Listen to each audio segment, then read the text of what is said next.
guys, and welcome to this video. Today we're going to be chatting about diamonds. I know, who doesn't love that?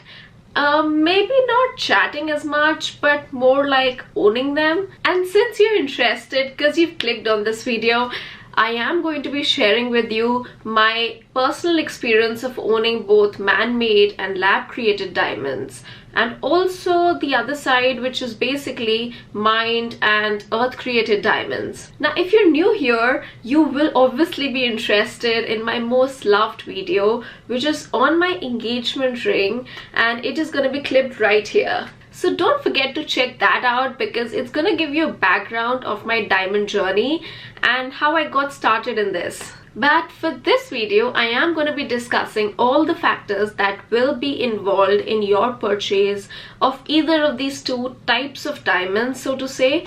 And I will also be discussing the pros and cons. And actually not so many cons, but things to keep in mind when you're going in for either a man-made or an earth-created diamond. So let's just begin with the two types of jewelry that I own and I will be showing with respect to the two types of diamonds.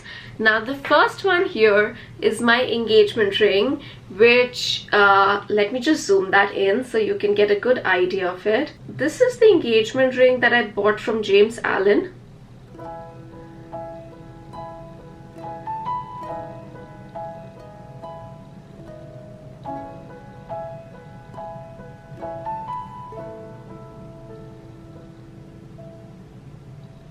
And the other is the sparkly ring, which includes 7 lab-created diamonds. And let me just zoom that in for you. So it is in a trellis format.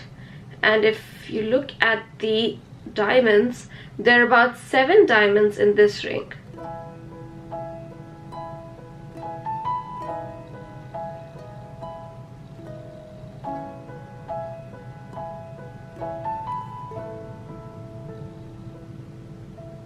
Now obviously with a closer look of both the rings, you can see there's a difference in the color and the clarity of each of the diamonds. Now that is basically irrelevant for this video, mainly because both lab created and earth created diamonds are available in all 4 C's, which is cut, color, clarity and caratage.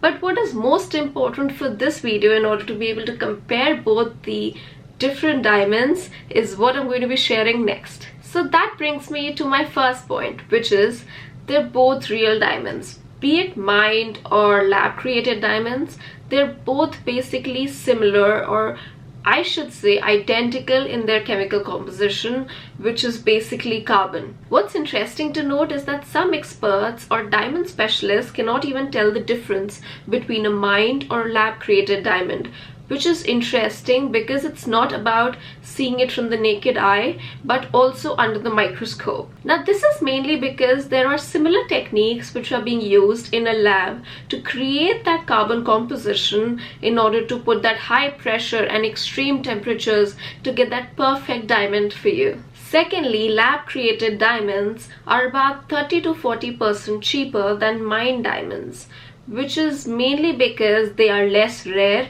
and they're purposely man-made. And it's also much easier to create a diamond in a laboratory, right? But be mindful that it does not mean in any aspect that they're less of a diamond. But since the market is continuously moving towards lab-created diamonds because of them being conflict-free, that they're now being very much demanded.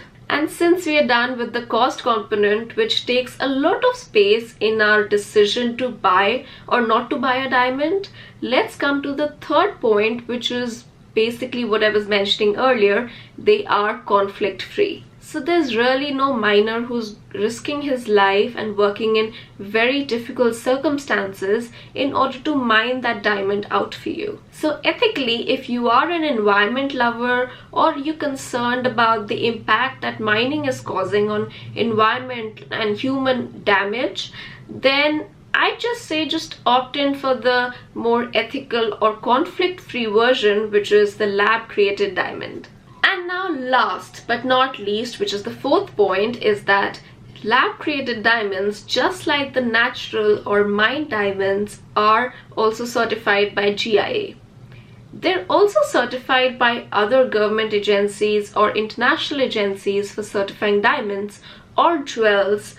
But I mentioned GIA majorly because it's the most preferred and also the most renowned in terms of diamond inspection. So if you have decided to take your lab created diamond to GIA for evaluation for the 4 C's, which is cut, color, clarity and caratage, you will get an exact evaluation with respect to it being as pure as any other mined diamond. So there's essentially nothing stopping you from buying that beautiful diamond or caratage in a lab created diamond. Rather, I feel you would be able to afford it much better because of the cost, and also get a bigger caratage for the same cost if you go the lab created way. Now that's all for this video. If you have any questions or comments, don't forget to put them down below. Thanks for watching, and don't forget to hit that like button or just subscribe to my channel if you haven't already, and I will see you in my next video. But until then, you take care, love yourself and keep on sparkling. Bye.